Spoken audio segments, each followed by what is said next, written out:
دوسری تقریر محترم مولانا ظہیر احمد صاحب خادم ناظر دعوت اللہ کی ہے۔ آپ کی تقریر کا عنوان ہے اسلامی جہاد کی حقیقت۔ محترم مولانا ظہیر احمد صاحب خادم۔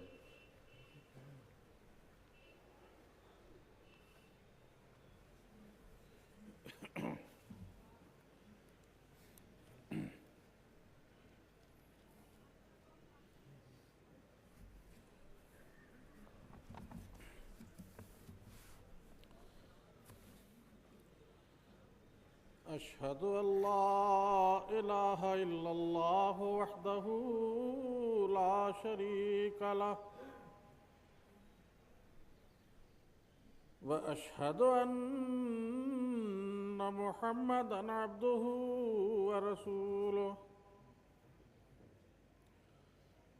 أما بعد فأعوذ بالله من الشيطان الرجيم بسم الله الرحمن الرحيم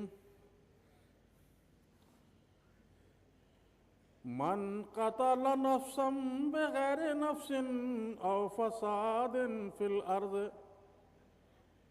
فكأنما قتل الناس جميعا اب چھوڑ دو جہاد کا اے دوستو خیال، دین کے لیے حرام ہے اب جنگ اور قتال۔ فرما چکا ہے سید کونین مصطفیٰ، عیسیٰ مسیح کر دے گا جنگوں کا التوا۔ یہ حکم سن کے جو بھی لڑائی کو جائے گا، وہ کافروں سے سخت ہزیمت اٹھائے گا۔ قابل احترام صدر مجلس اور سامعین کرام، آپ سماعت فرما چکے ہیں کہ میری تقریر کا موضوع آج کے دور کا گرما گرم موضوع ہے، جسے جہاد کے نام سے موسوم کیا جاتا ہے۔ لیکن جہاد ہے کیا؟ اسلامی جہاد کی حقیقت کیا ہے؟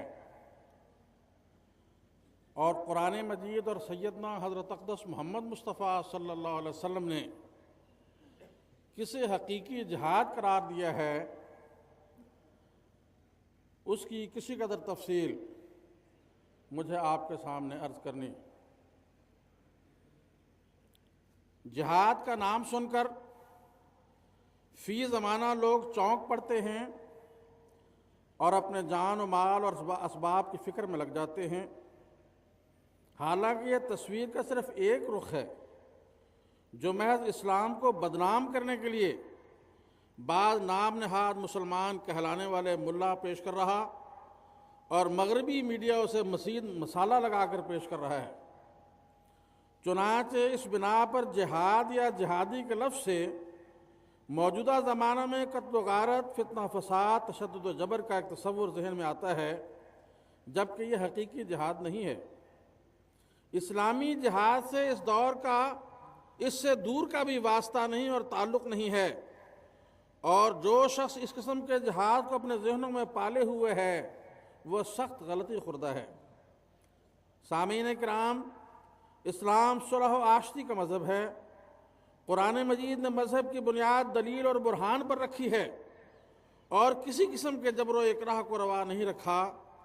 اللہ فرماتا ہے لا اکراہ فی الدین قد تبین الرشد من الغی فمن یکفر بالطاغوت ویؤمن باللہ فقد استمسک بالعروۃ الوثقی لا انفصام لہا واللہ سمیع علیم۔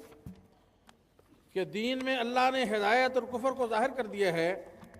جو چاہے اللہ پر ایمان لائے اور اس کڑے کو مضبوطی سے پکڑ لے۔ چنانچہ آن حضرت صلی اللہ علیہ وسلم آپ کے صحابہ نے مکی دور میں ہر قسم کی قربانی دی، دشمنوں کے تشدد کو برداشت کیا، ساری جائیدادیں اور اموال چھوڑ کر ترک وطن کرتے ہوئے ہجرت اختیار کی۔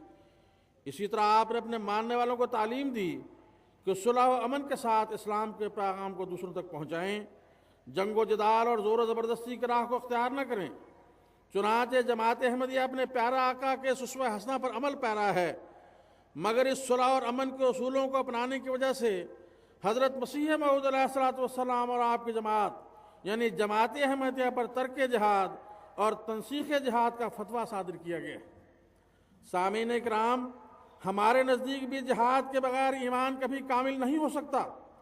جہاد کی تعلیم مومن کی زندگی کے ہر لمحہ سے تعلق رکھتی ہے، اور تمام ذوف جو مسلمانوں کو پہنچا وہ جہاد میں سستی کرنے کا نتیجہ تھا۔ پس جماعت احمدیہ ہرگز منکر نہیں۔ جھوٹا ہے وہ شخص جو کہتا ہے کہ حضرت مسیح موعود علیہ الصلوۃ والسلام نے تنسیخ جہاد کا اعلان کیا۔ جہاد اسلام کا اہم جز ہے جو کسی صورت میں ترک نہیں کیا جا سکتا، مگر اس کے باوجود یہ بھی ایک حقیقت ہے کہ مسلمانوں نے جہاد کا مفہوم قطعاً غلط سمجھ رکھا ہے، جسے صحیح اسلامی جہاد نہیں کہا جا سکتا۔